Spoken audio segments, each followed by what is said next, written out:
my niece's wedding. I think just before that was the last time, and then I got busy with stuff. Well, anyway, so one thing and another meant that I missed a long period. Oh, and it was half term and we were away. That's why. So we couldn't read mum, and that's why we got back, and now we are here. So reading my book, Thriving at Nature's Pace with Mum, is a new approach to climate change. And this chapter is about reconciling this part, the whole part is about reconciling investments, and this part is about how central banks fail. And this specific episode, we're going to be reading about stagflation. So, stagflation is one of these things that's not supposed to happen. It means that prices go up, but there is no growth. So, you can't actually think there's a way in which you can make more money because that would need some sort of growth, but there isn't. But prices keep going up. So it's like the worst you can imagine. So you can have inflation, which is there is growth, but prices are going up faster, and so you're chasing it, and you think, well, if I run a bit faster, I'll be okay. And there's deflation, which is when prices go down and the growth is slowing, which actually is not the bad situation to be in because it just means you can sit there and just manage with what you do and not worry too much. But stagflation squeezes you really quite hard because the prices go up and you're not able to make more money. So that's the worst. So stagflation. Einstein's E equals mc squared is probably the most famous equation in the world. Few understand it, but everyone understands that it means modern humans can control the universe. More troublingly, its apparent simplicity gives the false impression that everything is simple. If the mysteries of the universe can be captured in just 3 letters, then surely even the most complicated things ought to be understood in 4. This led to the Phillips curve. In 1958, the economist A.W. Phillips observed that unemployment is low when wages are high. It led to a theory that when wages go up, more people will be attracted to the notion of higher earnings from work. And this is why unemployment is brought down. Since wages go up is linked to inflation, it led to the thinking that central banks can reduce the level of unemployment by allowing more inflation.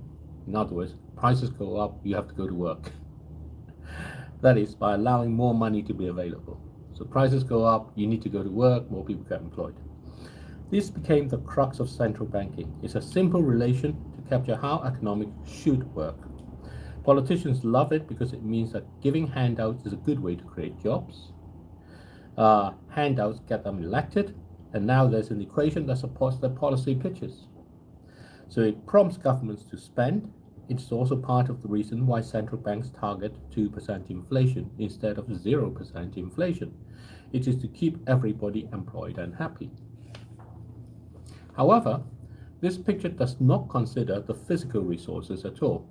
How much physical resources are available does not always have to do with the amount of money available. The first time this was recognized was during the oil shock in the 1970s.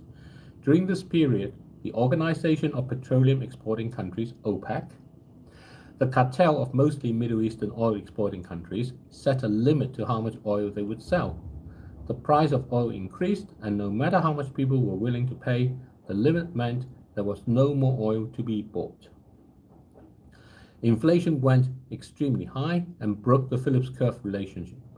Without oil, businesses shut down and unemployment rose. This became known as stagflation. Stagflation is when prices increase with inflation, but the economy stagnates and cannot grow. It is outside of the central bank's toolkit to deal with. Historically, stagflation has been rare, but as climate change progresses into its active phase, stagflation is likely to become the norm. Inflation will come from scarcity caused by the reduction in the capacity of the modern economy to produce. This will come from physical damage that cannot be fixed by changing the quantity of money.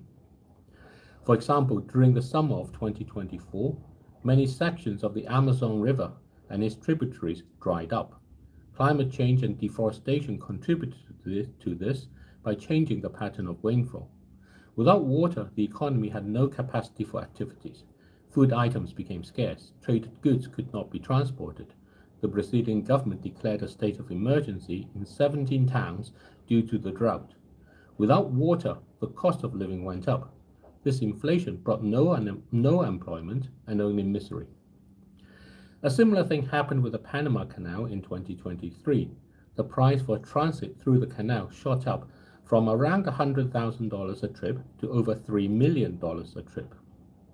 This was because Panama ran out of water as drought hit. The water on the Pacific side of the Panama Canal is higher than the water on the Atlantic side, but most of the ship traffic comes from the US on the Atlantic side to go to the Far East on the Pacific side. This means the trips are uphill. To make this possible, over 200 million liters of water is needed to lift each ship through the locks. The inflation in price did not create more jobs. The number of trips was substantially reduced. That meant fewer people could work. This was another incident of climate change-induced stagflation.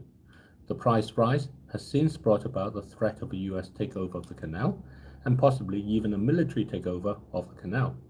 Central banks can and certainly have in the past financed military takeovers as part of their function, but even in doing so cannot bring about the needed water. Stagflation is perhaps best considered as a combination of high unemployment and high inflation. In this situation, lowering interest rates to make more money available adds fuel to make inflation worse.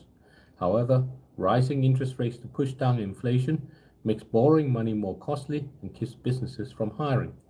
It's an impossible dilemma.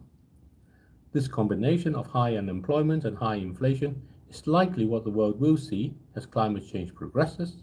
When people's living environments are damaged, they cannot work as much. Businesses cannot afford to keep people on when they cannot work. Material resources in the damaged regions become scarce. This pushes up prices. The combination is usually alleviated with external aid. However, external aid is costly. Aid money runs out as donors suffer from their own problems and fatigue. Activities like building massive wind farms will not help. This will drive up the demand for resources that are already scarce and will push prices up higher. Equally, in such situations, turbine manufacturers, energy grid providers, and wind energy companies will all see their costs increase, but their customers will not have any capacity to pay. In 2024, the winners of the wind contract auctions in the US feared the impact of higher prices and chose to pay penalties to forego licenses they had previously won. To get out of stagflation, it's necessary to create a scarcity of money so severe to bring about genuine innovations to meet genuine needs. Central banks have an important role in this. However, it will be highly unpopular. They will need to keep interest rates high to make money scarce.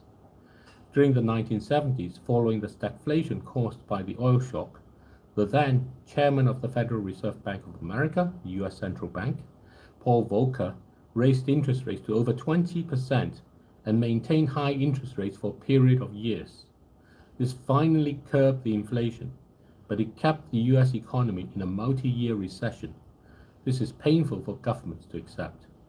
Governments will hate central banks for this kind of action. However, if governments take over central banks to go the easy route to get out of social and economic problems caused by climate change, they will likely drive inflation to spiral out of control. That's why central banks are in an impossible situation.